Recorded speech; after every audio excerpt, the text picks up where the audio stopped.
Welcome to Realistic Pickleball. It's the board game that brings the strategy, the pace, the personality of real pickleball to your table.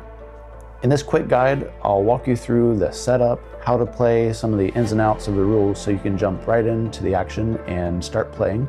Now keep in mind that this game is created for those who are already familiar with pickleball, as the terminology and rules are the same. So if you're unfamiliar, click on this link below to familiarize yourself with pickleball. The setup is fairly simple. This game is designed for 4 players, even though you can play it with 2, you can play it with 3. There are some alternate rules on the back of the rule sheet that you can take a look at. In this video, we'll just look at how to play with 4 people. So each person gets to pick their own paddle or their own player piece. We usually like to keep them together with colors, but it really doesn't matter what paddle each player has. They will control that paddle for the game. They stay on their own side. There's no switching back and forth, just to make it easy. You also have these score sliders right here. This helps keep track of the score, so then when your team gets a point, you can just slide the score slider up as you continue your way to 11. So now when you set out your draw piles, there are 2 baseline draw piles and there are 2 kitchen draw piles. It does not matter really how many cards are in each, just kind of roughly half. Any player can draw from any draw pile. When it's time to replenish their hands, we have 2 piles here just to make it easy, since all 4 players will be replenishing their hands before every rally. So the objective of this game is to work together with your partner to be the first team to reach 11 points. We do play rally scoring, as this helps keep the game moving, keep it fast paced, and also you do not have to win by 2. Each point consists of moving the ball back and forth across the net by playing shot cards until one team can no longer return the ball according to the rules. So to start each game, every player gets 5 kitchen cards and 3 baseline cards. Since this is a collaborative game with your partner, you're allowed to look at your partner's cards, they're allowed to look at yours, but you are not allowed to trade cards. Also, if anybody gets a net card, the net card has to be turned up, face up in front of them. And this kind of just signifies which player is weaker. And this will come in when it comes to strategy to target that weaker player on the other team. Now to start the game, you choose a team to serve first. In our example here today, I'm on the yellow team and we will serve first. So then you set the board up just like a normal pickleball game, with the serving team back behind the baseline and then the receiving team set as shown here to receive. So every point starts with a serve, and every serve you have 2 choices of how to serve. The first choice is you can roll the dice. So if you do choose to roll the dice, what you're looking for is mainly an in or an out. Is my serve in or out? In this case, it is in, and then I just place the ball across into the surface area as a good serve. If I happen to roll an ace as well as an in, then that signifies that I got an ace and my team would get a point. Any other color or ball on this dice does not matter.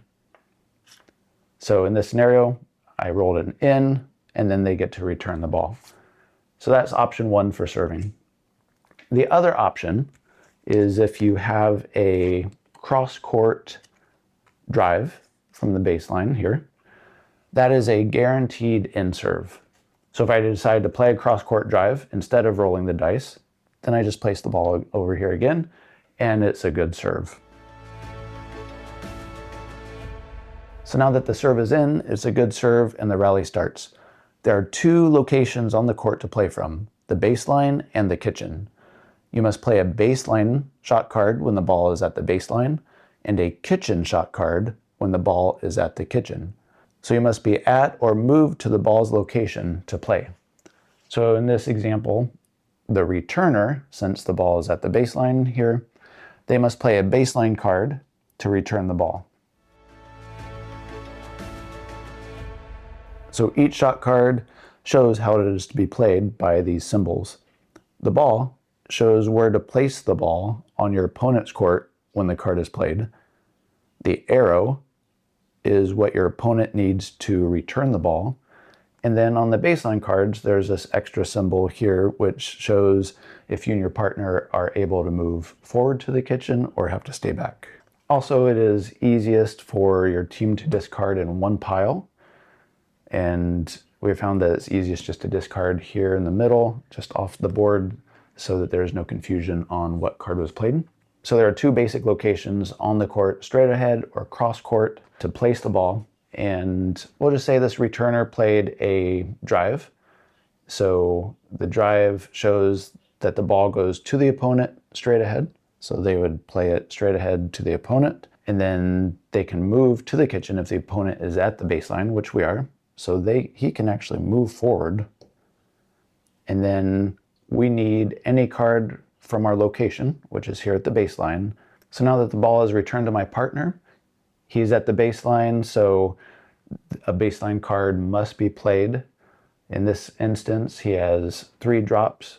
The drops where you can move forward, which are good drops, are highlighted here in blue. It also says that we can go, that we can move to the kitchen. So if a cross-court drop is played, he places a ball in the kitchen cross-court. We're also allowed to move forward. And then now both teams are at the kitchen, and we can start playing kitchen cards. This rally will go on back and forth until one of the teams can no longer get the ball across the net. So in this example, we'll just say that the other team here plays a dink, which is just straight ahead and in the kitchen. So he plays to me on this side. Now, since the ball is at the kitchen, once again, I have to play a kitchen card. And I'll just play another dink straight across, just like that. And then the opponent has to play another kitchen card to get it, and it goes back and forth until we can no longer place the ball. Now this all seems too easy, which it is, because most of the times we don't want to purposefully mess up a shot or hit a bad shot, and that is why we have modifier cards. So the modifier cards are played to modify the ball that is hit to your team. And these are the modifiers. We have 4 different modifier cards, and any player can play any modifier at any time. So in our example here, we'll just say that my opponent plays a volley, which is straight ahead to me. So he places the ball here. It is now my turn to return the ball, and I choose to play a modifier card. So the volley he hit, I choose to now modify his ball, which is playing a pop-up. That volley now is popped up to me, and I have 3 different options here to return. And all the modifier cards tell you exactly how to play it. So with a pop-up, I have 3 options: the slam, the speed up, and the volley. So if I play the pop-up, I can also now play a slam, which then I can place anywhere on the court, and that ends the rally. There are 2 other options that you can play on a pop-up that gives a few more strategic advantages. If you play a speed up, your opponent can only use a block to get it back. And if you play a volley, then you are able to push both opponents back to the baseline, and then they have to be able to use their baseline cards to move forward again to the kitchen. So once again, the modifier cards can be played at any time by either of your players, regardless of who the ball was hit to. So we'll just say, for example, there was a dink that was hit to my partner. If I had a watch it card, I could play it, and then we can watch to see if that ball was in or out. Once again, the modifiers say how to use that card. So with a watch it, we roll the in and out die to see if the dink was in. This dink was in, and since it was a slower ball, the rally can continue if a slower shot like a dink, a block, or a drop, or a lob is in. So then we'd continue the rally. So usually only 1 modifier can be played at a time. The only exception is if a poach is played. So even if the ball is hit to my partner, we can decide for, like, if one of us has a poach card, we can play the poach. I would be able to play a shot card. Once again, it still has to be played from the kitchen. I could then play a speed up. When playing a poach, the ball always moves in relation to the ball and not the player hitting it. The last modifier that could be played would be a foot fault. So if our opponent plays a volley, it could go anywhere. So cross-court volley, we'll say, and either myself or my partner, if they have a foot fault, we could play the foot fault. And once again, all the modifiers show how it's played. So we roll the ace and ball die. And we rolled a red ball, which says if a red is rolled, then a fault was committed. So in this instance, we would get the point. If a foot fault was not committed, then we just continue the rally. So now let's say we've rallied back and forth and the ball is hit to me and I have no other kitchen cards that I can return the ball. In this case then, I would have to play my net card because I cannot return it. That gives the opponents the point, and then they would get to serve starting the next rally. If I did not have a net card and I still could not get it over, then you just place the ball out of bounds, signifying you cannot get it across the net, and then your opponent still gets the point. Okay, now that our opponents just got that point, they would start the serve for the next point, and then we would be the receiving team. So at the beginning of every rally now, every player gets to replenish their hands to a total of 5 kitchen cards. So right now I only have 1, so then I can get 4 kitchen cards. So that brings me to a total of 5. 1, 2, 3, 4, 5, and then a total of 3 baseline cards. I already have 2, so then I can get a third one, and my hand is brought back up to 8 total. So 5 kitchen cards, 3 baseline cards at the beginning of every rally. So just remember, when replenishing your cards, any player that has a net card out, that is considered part of the kitchen hand. So for example, my partner has 3 kitchen cards plus a net, that's 4. And then when they replenish, they would only take 1 kitchen card. And then they replenish to a total of 3 baseline cards in their hand. So now our opponents get a serve. Since they have 1 point, which is odd, an odd number, the person on the left gets to serve, and then we set up to receive the serve. Once again, they get to either choose if they roll the dice to serve, or if they have a cross-court baseline card, that's a for sure safe serve. And then the rally starts again, and we play it out until you can no longer return the ball. So there are 4 shot cards that I kind of want to touch on just to bring to your attention.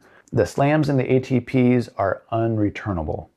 So if I play a ATP or around the post, it can only be played defending a cross-court dink.